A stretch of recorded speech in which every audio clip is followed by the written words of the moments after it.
Hello students, this is Neeraj Gupta. In this video we will discuss about few features or you can say characteristics of principles of management. Principles of management है क्या? Guidelines हैं. किसके लिए? Managers के लिए. Decision making में help करते हैं. अगर हम features की बात करें, नेचर की बात करें तो universal applicability that is the first point.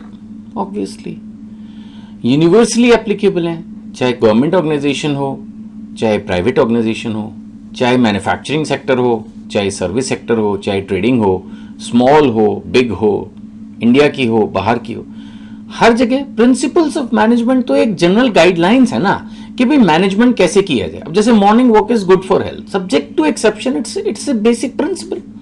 Universally applicable है, morning walk is good for health. Similarly all principles of management, जो भी इस तरह के सिद्धांत हैं, दे आर गुड. अगर आप एक कंपनी चला रहे हो, मैनेज करना है, देन ये आपके लिए काम का है ना. हाँ, सम मॉडिफिकेशंस जो है वो डिपेंड करता है. अब जैसे डिवीजन ऑफ वर्क है, ये एक प्रिंसिपल है जो भी हम बाद में आपको बताएंगे कि सबको काम बांट के करवाया जाए. जो जिस चीज में स्पेशलिस्ट है ना, जो प्रोडक्शन में स्पेशलिस्ट है उसको प्रोडक्शन का काम दिया जाए, जो मार्केटिंग का स्पेशलिस्ट है उसको मार्केटिंग का काम दिया जाए, जो फाइनेंस का स्पेशलिस्ट है उसको फाइनेंस का काम दिया जाए. अब लेकिन डिपेंड करता है ना, माना कंपनी में इतने लोग ही ना अपॉइंट करने हो, फिर क्या करें, तो प्रॉब्लम हो सकती है. सो यही चीज है कि it will very. Although the extent of division of work may vary as per the nature and size of organization. Company पे डिपेंड करेगा, है ना, कंपनी टू कंपनी डिपेंड करेगा. तो वो तो कोई भी चीज, आप जैसे मैंने वॉक की एग्जांपल लिया कि भाई मॉर्निंग वॉक करो, तो मॉर्निंग वॉक भी तो फिर person to person, age to age differ करेगी ना.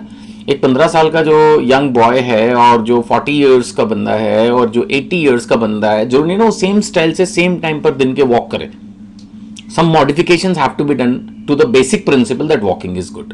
Similarly, the management principles, they have to be modified as per the situation, but they are universally applicable.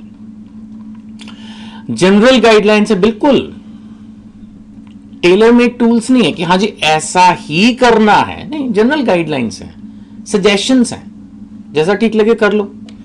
बहुत अच्छी लाइन लिखी हुई है, they have to be adjusted as per the situation. वही अब मैं फिर अपने मॉर्निंग वॉक वाले एग्जाम्पल को लूँ. अगर मान लेते हैं किसी दिन किसी बंदे की तबीयत खराब है या जो भी रीजन है, डॉक्टर समटाइम बोल सकता है कि सर अभी बाहर पोल्यूशन ज्यादा है या कोई भी रीजन है, वॉक मत कीजिए या वॉक बढ़ा दीजिए या मॉर्निंग वॉक और इवनिंग वॉक दोनों कीजिए या वॉक को 2 इंस्टॉलमेंट में करो. मॉडिफिकेशंस करते हैं ना, so they have to be adjusted as per, they are the general guidelines. ठीक है ना, बिकॉज रियल बिजनेस, ये बोला, real business situations are very complex. ये तो है ही ना. आप सोचो कि कितने तरह के दुनिया में बिजनेस हैं, एक तो इतनी बड़ी दुनिया और उसमें अलग अलग तरह के बिजनेस, और एक कॉमन प्रिंसिपल सब जगह कैसे एज इट इज एप्लीकेबल हो सकता है. Naturally as per the situation उनको मॉडिफाई करना ही पड़ेगा. अब जैसे एग्जाम्पल लिखा है, subordination of individual interest to general interest. इसके बारे में भी हम बाद में पढ़ेंगे. सबऑर्डिनेशन ऑफ इंडिविजुअल, भाई जैसे कहते हैं ना देश पहले, अपने से देश पहले, ऐसे ही अपने से कंपनी पहले. अब मान लेते हैं किसी मैनेजर ने उसको मॉडिफाई करके डिपार्टमेंट्स, 2 डिपार्टमेंट्स के बीच में कंफ्यूजन है मान लेते हैं, तो उनको भी एक तरह से इंडिविजुअल इंटरेस्ट को एक तरह से डिपार्टमेंटल इंटरेस्ट बना के बोल दे कि भाई तुम छोड़ो, पहले कंपनी को देखो. समझ में आ रही बात.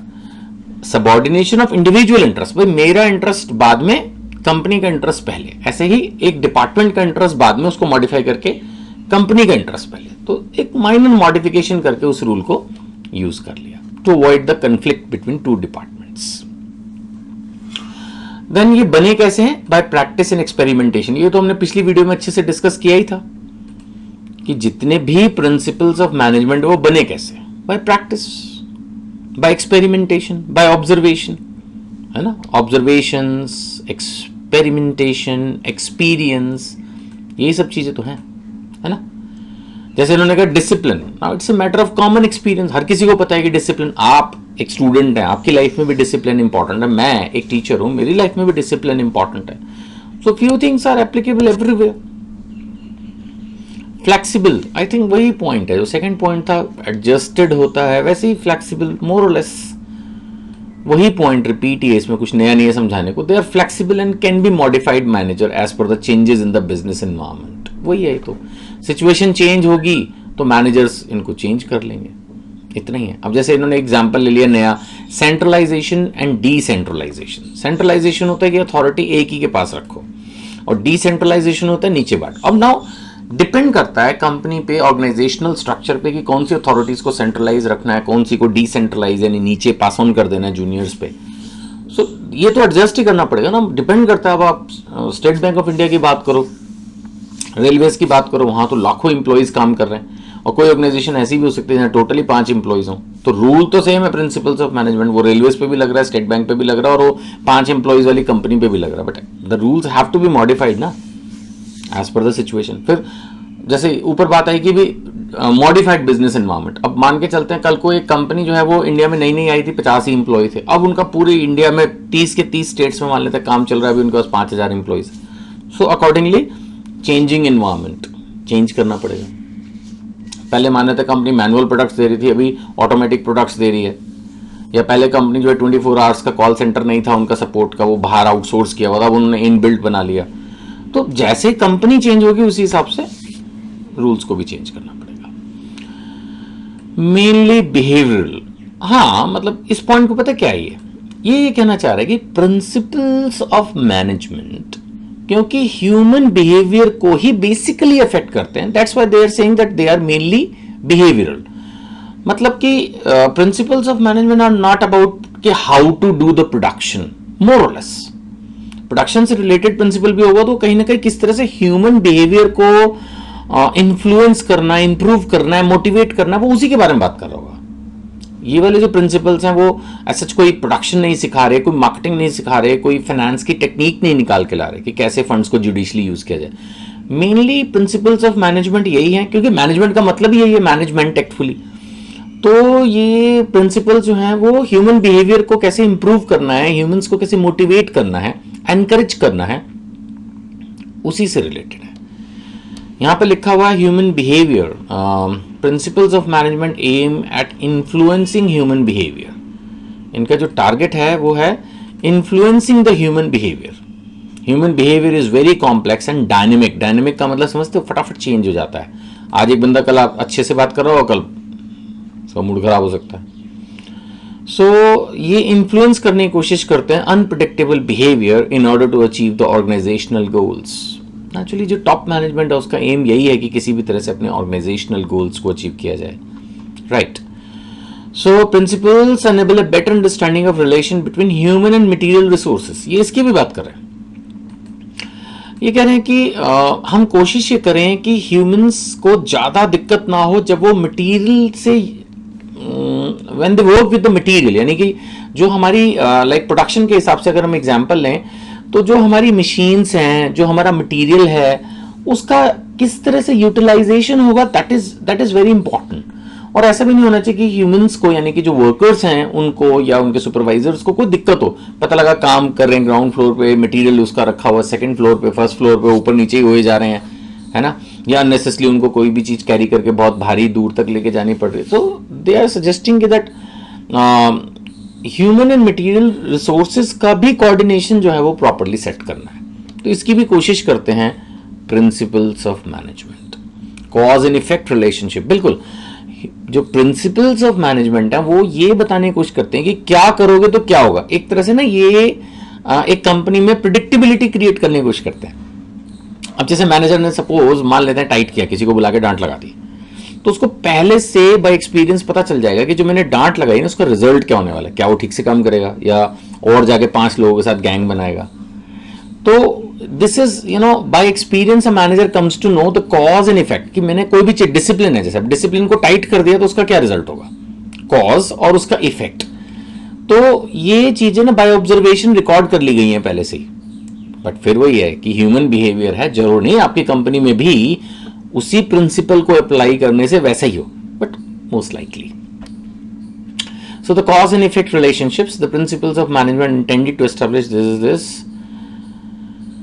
It means they help in predicting the outcome. मैंने बोला ना पहले से ही वो इस चीज को कैलकुलेट करने की कोशिश करते हैं। Predicting the outcome, that is very important. Predicting the outcome, क्या होगा किसी मैनेजरियल एक्शन का रिजल्ट। अब जैसे इन्होंने एग्जाम्पल दिया है यूनिटी ऑफ कमांड का, है ना, कि अगर एक सुपीरियर होगा तो उससे कमांड देना बेटर रहेगा।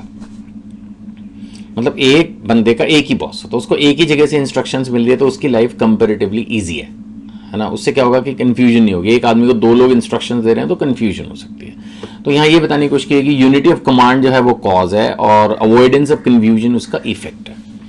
तो वो तो कोई भी मैनेजमेंट के प्रिंसिपल का क्या रिजल्ट होगा वो हम प्रिडिक्ट कर ही सकते हैं, बिकॉज पहले भी सैकड़ों हजारों बार उन प्रिंसिपल्स को डिफरेंट सिचुएशंस में अप्लाई करके देखा जा चुका है, right.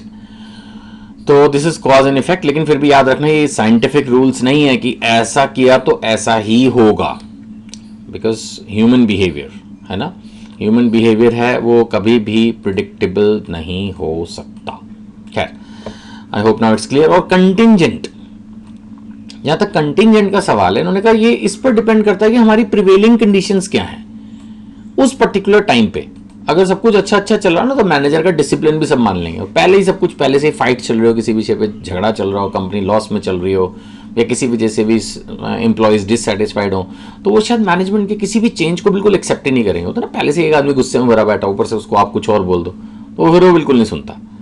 So the prevailing conditions, इस पे भी बहुत कुछ डिपेंड करता है, ठीक है ना।